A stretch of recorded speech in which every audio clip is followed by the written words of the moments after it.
India गठबंधन tour के कगार पर कांग्रेस की मांग वाली सीटों पर एसपी ने उतारे प्रत्याशी, यहां एकला चलो का संदेश।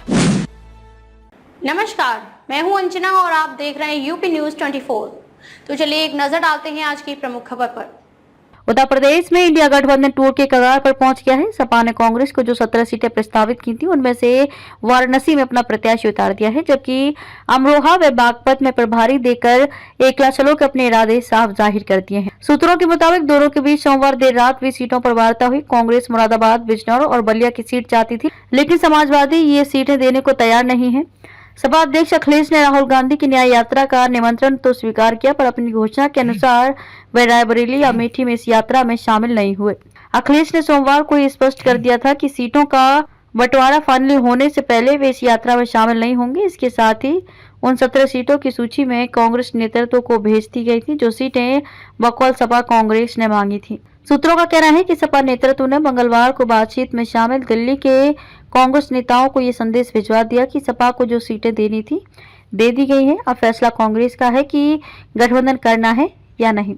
बताते हैं कि मंगलवार की शाम तक कांग्रेस की ओर से इसके सिवाय कोई जवाब नहीं आया कि हमारी बातचीत सपा व कांग्रेस जारी है। इसके बाद सपा ने अपनी 5 प्रत्याशियों की तीसरी सूची जारी की, जिसमें वाराणसी भी शामिल है। आमतौर पर सपा जिन नेताओं को लोकसभा क्षेत्र प्रभारी नामित करती है उन्हें ही बाद में अपना प्रत्याशी घोषित कर देती है। अमरोहा व बागपत सीटें भी कांग्रेस के लिए प्रस्तावित की गई थी, लेकिन सपा ने बागपत में अपने पूर्व जिलाध्यक्ष मनोज चौधरी को प्रभारी नामित कर दिया। बदायूं से धर्मेंद्र की जगह शिवपाल, सपा ने अपने 5 लोकसभा प्रत्याशियों की तीसरी सूची जारी कर दी है। बदायूं से पूर्व सांसद धर्मेंद्र यादव की जगह पूर्व कैबिनेट मंत्री शिवपाल सिंह यादव को चुनाव मैदान में उतारा गया है।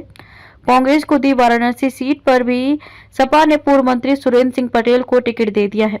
पूर्व सांसद सलीम शेरवानी के राष्ट्रीय महासचिव के पद से इस्तीफा देने के बाद सपा ने बदायूं में अपनी रणनीति को बदलते हुए चुनावी नेता शिवपाल सिंह यादव को उम्मीदवार बनाया है। पहले यहां से धर्मेंद्र यादव को प्रत्याशी घोषित किया गया था। कैराना से पूर्व सांसद मुनव्वर हसन की बेटी इकरा हसन, बरेली से पूर्व सांसद प्रवीण सिंह ऐरन और हमीरपुर से अजिंद सिंह राजपूत को प्रत्याशी बनाया गया है। इस तरह से सपा के अब तक 31 प्रत्याशी घोषित हो चुके हैं। धर्मेंद्र को 2 सीटों का बनाया प्रभारी। सपा ने अखिलेश यादव के चचेरे भाई धर्मेंद्र यादव को कन्नौज और आजमगढ़ दोनों ही लोकसभा सीटों का प्रभारी बनाया है। सपा सूत्रों के मुताबिक इनमें से किसी एक सीट से अखिलेश यादव खुद चुनाव लड़ेंगे, दूसरी पर धर्मेंद्र यादव को उतारा जाएगा। मौर्य ने सपा और विधान परिषद की सदस्यता से दिया इस्तीफा। पूर्व कैबिनेट मंत्री स्वामी प्रसाद मौर्य ने मंगलवार को सपा और विधान परिषद की सदस्यता से इस्तीफा दे दिया। वे 22 फरवरी को दिल्ली में नई पार्टी का गठन करेंगे। उन्होंने इंडिया गठबंधन में ही बने रहने का ऐलान किया है। इस्तीफे के बाद प्रेस कॉन्फ्रेंस में उन्होंने सपा के साथ साथ भाजपा सरकार की नीतियों पर भी जमकर हमला बोला। स्वामी प्रसाद मौर्य ने कहा कि 13 फरवरी को त्यागपत्र देने के बाद सपा की ओर से वार्ता की कोई पहल नहीं की गई, इसलिए पार्टी की प्राथमिक सदस्यता में भी इस्तीफा दे रहे हैं। सपा को बर्बाद करने के लिए रामगोपाल ही काफी। मौर्य ने कहा कि सपा को बर्बाद करने के लिए उसके प्रमुख महासचिव रामगोपाल ही काफी हैं। राजनीति में उन्हें शिवपाल से सीख लेनी चाहिए। पल्लवी पटेल के मामले को शिवपाल ने अंदरूनी मामला बताया था, जबकि रामगोपाल ने कहा राज्यसभा प्रत्याशियों को वोट न देने से पल्लवी की सदस्यता चली जाएगी। इसमें दोनों शिवपाल व रामगोपाल की बातचीत के तरीके में अंतर समझा जा सकता है। खबरों में अब तक के लिए बस इतना ही। फिर होगी आपसे मुलाकात कुछ ऐसी ही खास खबर के साथ।